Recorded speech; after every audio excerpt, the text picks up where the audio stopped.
Hello, and welcome to the Hijinks Surprises. This is a video about what surprised us on the journey. Jess, what surprised you on the journey? Well, I was surprised at how empty the South was, and actually how undeveloped a lot of the country was, that there's still lots of dirt roads or places that are completely wilderness. And that's true in the whole country. I sort of thought that the further east you went, that it would get more developed, but that wasn't as true as I thought it would be. No, we did find dirt roads in the east. Yes, I remember in New Hampshire feeling that it was surprising that they still had dirt roads. I mean, it's been settled so long that I guess I just thought they'd have had time to build them by now. So, And the south was empty, wasn't it? that was much emptier than the Midwest, and that surprised me. Because, like, for instance, where I grew up, probably about every 5 to 10 miles down the road, you'll hit another small town. It'll be pretty small, but it'll be there. Whereas, for instance, where we stayed in North Carolina, you could easily drive 30 or 40 miles without hitting another town, and that surprised me. I was surprised at America being a land of contrast. Now, if almost every country in the world, even small countries of strict uniformity, tend to describe themselves as lands of contrast. But the United States, I think it really is. The people across the country are different. The landscape is different. There are different cultures. Where people are from, in terms of whether an area was populated by the French or the Germans or the English, that is still there and it still matters. It still influences the culture. The fact that everyone speaks English and they use the dollar, that's a veneer. In this journey we saw snow and deserts and oceans and jungles and savannas and it really was just much more than Hollywood would have you believe. I think something related is that state lines are meaningful, and that surprised me, because it's not just that there are different regions. Like, going from Vermont to New Hampshire, Vermont is very sort of, some kind of proper about it, whereas New Hampshire, their motto is live free or die. And as soon as we got there were lots of sort of burly men smoking on motorcycles, and I think that the lines have ended up meaning something, that can be a cultural divide in addition to a tax divide and various other things that change from state to state. Because there were some places that were transitions, but then, like Vermont, or going from Mississippi to Louisiana, it turned on the borders matter here. They still matter. I was surprised by the amount of rail. I thought that this was the land of the car. The car had won. Railways were done for. But everywhere we drove, there were trains.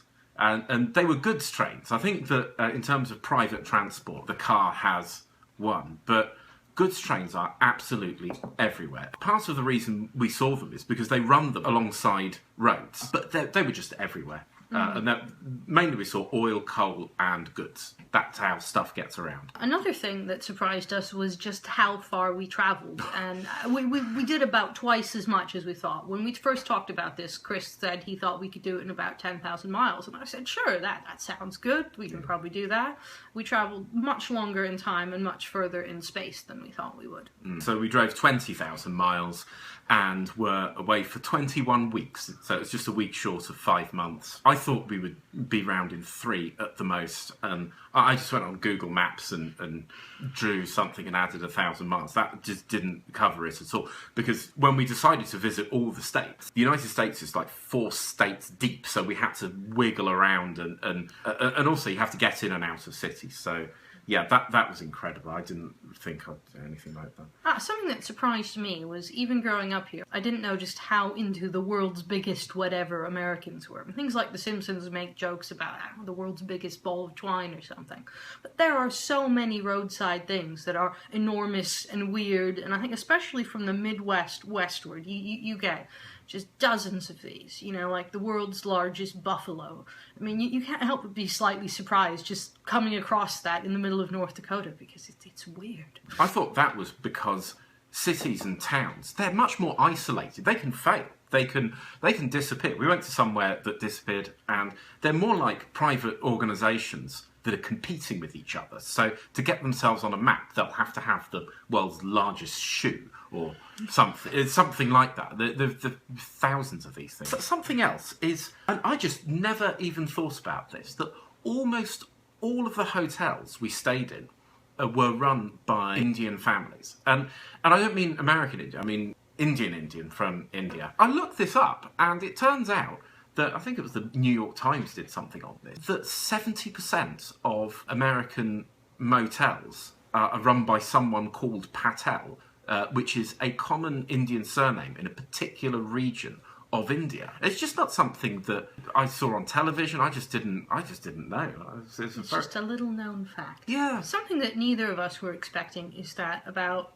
maybe a third or a bit more of the country is a giant forest, just a giant continuous forest in the east. That from Maine down to the top of Florida, over to the Louisiana-Texas border, and then probably all the way up north from there is a giant forest. And it's easy to not notice that living in a town or a city, but driving through the whole thing, it was oppressively foresty. It was just this green thing that was, you'd hardly see any sky or anything around you till you got to the Great Plains. I think especially when we drove into North Carolina, they have these particularly tall trees, and it felt like we were driving through a tunnel.